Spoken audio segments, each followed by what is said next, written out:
Goats begin to roam. When goats begin to roam, it's always been more than a phrase to me. It's been words I strive to live by, and it's been a struggle, a constant struggle, because it's not really a kind of framework. You know, finding meaning in when goats begin to roam has been one of the sharpest pains and cause of the most sleepless nights.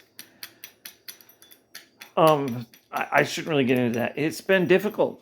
I wish to God I'd settled on anything else. And you might wonder, why do I so fervently adhere to this as my mantra for life? Well, it's something my pappy paw taught me. And he didn't say much. But when he did, this little picture had big ears, because that guy, he knew about life. And here's an example. He said, when the goats begin to roam, tells you everything you need to know about how to get to home. And I just don't know what he meant. I mean, we cared for goats, and they did roam off. And maybe he's saying their sense of home was founded on their presence and community rather than their location. As animals owning no private property, this is distinctly possible. And that's kind of, after reflecting on it, what I originally thought all through college. And when I was a young man, I met up with my delightful uncle, grandpa, grandpap, grandpa, poppy pal, and he laid it on me. I told him I figured it out. I understand what you meant. He's like, son, that college been done filled your head with book learning, but took all the smarts out with it. I'm like, you mean push the smarts out? He's like, shut up with your book learning. You're nothing but an ignorant preppy boy. I was like, preppy boy? I'm 72. He's like, shut up. And I told him my theory, and that's why he said that. But then he's like, here's what it really means, boy. When the goats begin to roam is the important part. The rest is just there because it rhymes. This is some profound stuff. But I'm really looking more for like a blue four-door. Maybe a sedan, but you know. And he's like, I got just what you need. And he took me to the back of the lot, and there was this mechanized goat. And I was like, I felt it coming on, the connection. And I was like, Grandpa Peepaw, uncle? He's like, yeah, I yes him. He talked kind of uniquely. He had a distinct character that makes him a vibrant part of the story.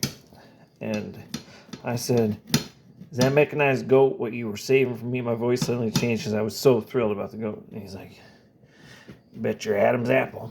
And I was like, sir,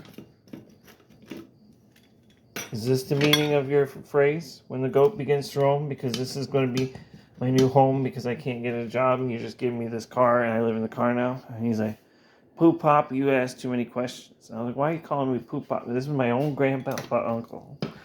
And he's like, because Sonny Jim, you're the baby boy of every little kid that had a baby. And you're the daddy of every baby boy because you're my baby boy. And I was like, but you're my Uncle Peepop Granny. And he's like, because as I said, he was a very distinctive way of affirming responses that makes him, as I said, an intriguing character just in his own right, you know. He could be reading the tax mail about his prescriptions and he would be engaging. So in this scenario, I think you're probably finding it to be full of twists and turns.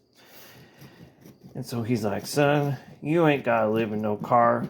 You're coming with me since I'm your daddy. I'm like, well, I am 72, so I don't need to live, with my daddy. I mean, I've got my own hole. And he's like, that's what the car's for. So you want me to come live in the car with you? The car is shaped like giant goats. He's like, now I'm a peepaw poopaw starting to get the picture. And I'm like, sounds like a mess, honestly. I only had to pay property tax on that. A car, I'd have to get insurance. Even if I never left the driveway, you know how they are. I have to pay registration. Hey, hold it. I know what you're thinking. I see it running in your eyes. Registration, insurance. I'm like, yeah, I kind of want to see. Well, since we killed, he says, the goat-loving owner of this car many weeks ago, car insurance is paid up for a year and a half. And when it run out, we just get you a new goat car. And I was like, okay. So he was really doing a lot for me to try and show that even though he didn't know, I couldn't blame him for being an absentee father when he didn't know he was my dad. He just thought he was my Uncle Peepop. And that's fair. And he seemed like he wanted to make up for it big time. So I'm like, okay, this is great. You got me all set up, but there's one final request, one final thing I would like from you. And he's like, name anything, son of my heart, because you're the baby boy I ever saw. And you're the spitting image of the father of every little baby that ever had a kid. And I'm like, I don't know what that means. I didn't tell him this because he'd been so generous, but every time he was on this subject, I was very confused, deeply unsettled, etc. You get the drill, you get the picture. So we're going on, and I was like, well, that's very sweet. So here's my question. Like, what do you mean when the goats will roam? And this is where we left it, and this is where I've been ever since. He still gave me the goat car. He didn't but that was like the end of whatever he wanted to start with, like trying to make up those years. It was like a wall had come down. He said, son, I think you like me better as an Uncle Peepaw baby. And then he said, boy, I think I was wrong. Call you my son. When the goats roam isn't for you, or you'd already know. Take the goat car, stay in the driveway, but only for a year. When that dead lady's insurance run out, I'll get you one more 6-monther. Then you on your own. I wanted you to be my son so bad, he said. And he's crying. Like I had hurt his feelings, but in a way I didn't understand, in a way that I couldn't repair.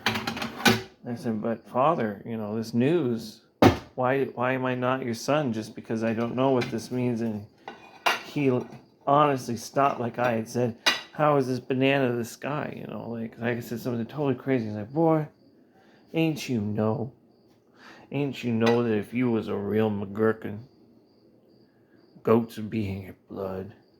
You must be that Patty Henley Bondley boy. Just tricked me with fake DNA. And I was like, dang, that's cold. And he's like, get out of my sight until I see you in the driveway every day for a year.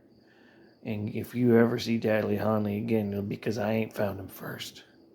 I cried that night and every night, and would have been great to have a dad. Now I moved long since from that driveway. That was years ago. Living in a doctoring home ever since. And I'm about to die, so it's been a nightmare. Real piece of work. I don't even know who I'm talking about. My real dad, I guess. Stay strong. Eliminate your enemies through casual, legal means, and never ingest things from the trash unless you have no other option and it doesn't look like drugs. Thank you for your time. This has been the illegitimate offspring of Patty Harrelson saying to you, preemptively make, I wish I had never been born because then my real dad, the guy who wanted to be my real dad's heart would never have been broken. And maybe if he weren't a broken man, he would have done a better job raising me if I hadn't been born. So, moral of the story is try real hard not to be born, but once you are, it's a little late. Your dad already,